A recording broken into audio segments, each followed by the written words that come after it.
सनातन धर्म की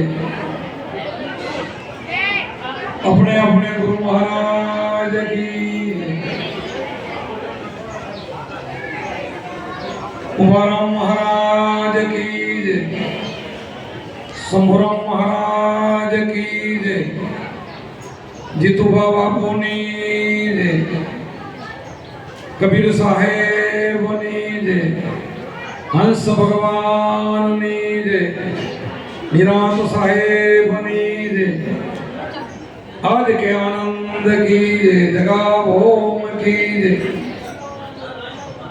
आज भक्ति साराश्रम त्रिमूर्ति प्रतिष्ठान पर्वापरो खूब आनंद भेर गयो सवारे उमर का भेर अपने गामनी तारीखो शोभायात्रा जोरदार थई घना संतो महंतो पधार्या અને અમારા પૂજનીય ભણદાસ સાહેબ પણ પધારી રહ્યા છે હજી સંતો પધારશે પણ સવારે ઘણા સંતો પધાર્યા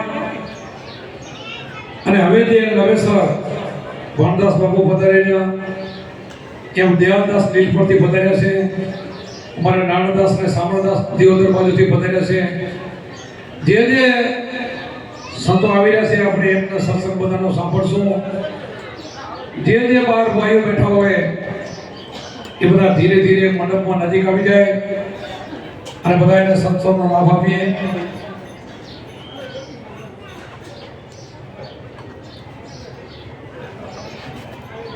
જ્યાં દૂર દૂર બાર ભાઈઓ બેઠા બધા મંડપની સભામાં આવી જાય खूब सरस मजानो सत्संग सांभळवा मळशे सवारे आपणे એટલો બધો બહુ સત્સંગનો લાભ નથી મળ્યો કારણ કે આજે પ્રતિષ્ઠા હતી એટલે એ બાજુ બ્રહ્મદેવોનો કાર્યક્રમ ચાલુ હતો અને આપણે અહીંયા ધારાસભ્યને બધા રાજકીય વિભાગના બધા વાવેતર સન્માનનો પેલા દોર આપણે બધાને આલ્યો એટલે સત્સંગનો લાભ ઓછો મળ્યો છે હવે આપણે અત્યારથી રાતના 12 વાગ્યા સુધી વધારે ને વધારે સારામાં સારો આપણને સત્સંગ સંભળાવશે બધા સંતો મને અત્યારે બધાનો ભાઈનો આગ્રહ થયો કે થોડોક સત્સંગ લેવો બધા વિખાઈ બેઠા છે એટલા માટે મેં સત્સંગ લીધો છે સત્સંગ કરવા માટે નથી લીધો એટલા માટે આપણે તો બધા સમજદાર છીએ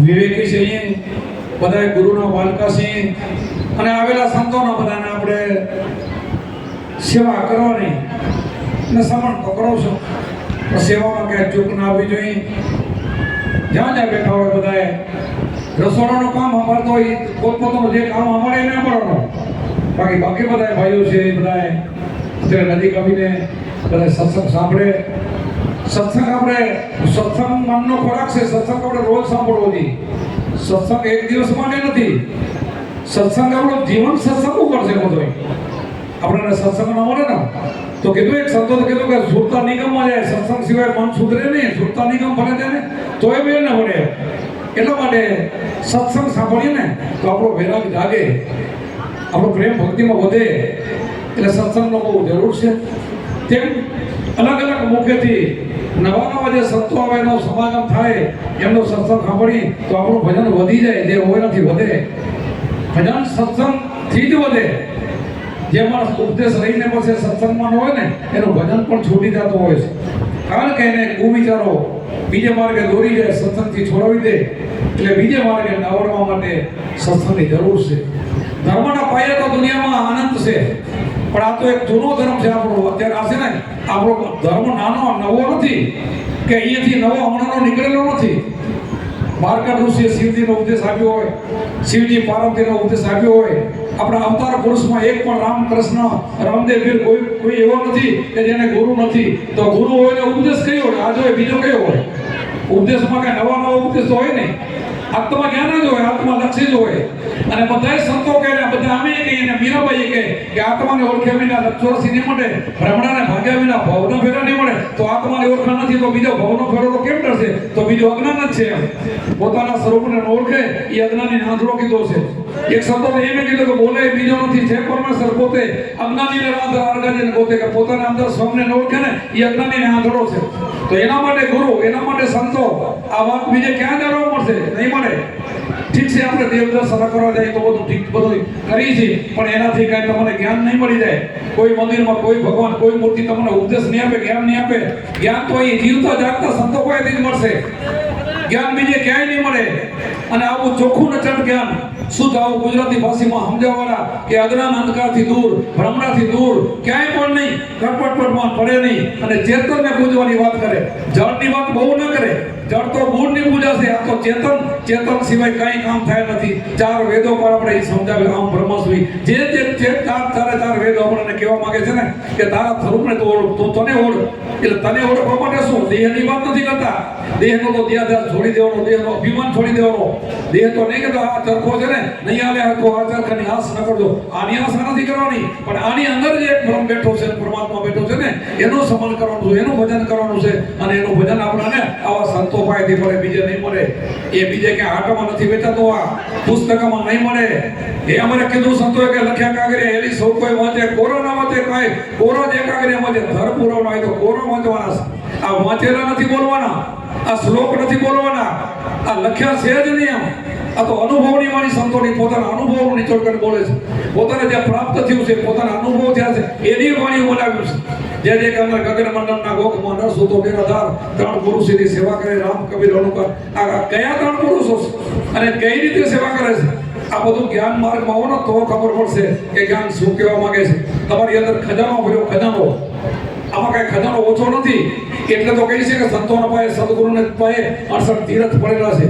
ત્યાં તો તમે 4 ધામની યાત્રા કરવા આવશો, 5 ધામની કરી આવશો, પણ અહીં તો 68 તીર્થ પડેલા છે.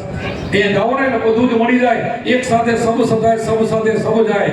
ઘણું સાધવા માણસો તો બધું જતું રહેશે અને એકની સાધના કરતી બધું મળી જશે. જો બધું મેળવવું હોય તો એ સંતો પાસે પડેલું છે, પુસ્તકમાં નહીં. પુસ્તક વાંચીનો કેક ને નંબર આવી ગયા આખાના, કેક જાતા રહ્યા, એમને ગયા. અને આ સંતો તો હસતા હસતા ગયા છે, રમતા રમતા ગયા છે, પોતાનો નિશાન બતાવીને ગયા છે. આ સમય અમારે જવું છે, હું ક્યાંથી આવ્યો છું, અમારે ક્યાં જવાનું છે, આ બધું જ બતાવે, સંતો બતાવે. બીજાની કોઈની તાકાત નથી બતાવી શકાય. આ મારા ઘરની વાતો નથી કરતો, આ કોઈ ઘરની વાત નથી, આ તો સંતોની વાતો કરું છું. એટલા માટે અહીં એવા સંતો આવ્યા છે. મારે બોલવું નથી, પણ મારે ભેરા કરવા માટે બોલ્યો. એ બધા ભેરા થઈ જાય ને તો બીજા સંતો આપણે લાભ આપે. એટલે જે બધા સંતો આવ્યા છે એને બધાને પ્રેમથી સાંભળજો. ને જે તો સપનો આવ્યો ને એ સંતો છે ને, એ પરમાત્માનો રૂપ છે. આ સંતો છે ને, આ બ્રહ્મ રૂપ છે. બધાએ હાલતા ચાલતા તીરથ છે, સમજો. બીજે કાંઈ નહીં મળે. આ ચેતન અહીંયા છે, સમજાવશે. આ તમને કાંઈ ખાતું ખોટું કહેશે કે તો દારૂડિયો નહીં, દાર નહીં હાલે, જુગાર નહીં રમાય, ચોરી નહીં કરાય, મૂર્તિ વાળો કાંઈ નહીં કે, મૂર્તિ વાળા કરે તો માનતા કરે, લાલચ લઈને મોટો બધો લપટો કરીને આવતો રહેશે. અહીંયા નહીં હાલે, કાંઈ આ ના પાડશે, આ ખોટો રૂપિયો નહીં હાલે, આ કહેશે. એટલે અહીંયા બધે આ સુધરવાનું છે, અહીંયા સુધરાશે. બારે ક્યાંય નહીં સુધરાય. બારે લાલચ છે, આ લાલચ વગરની ભક્તિ છે અહીંયા છે.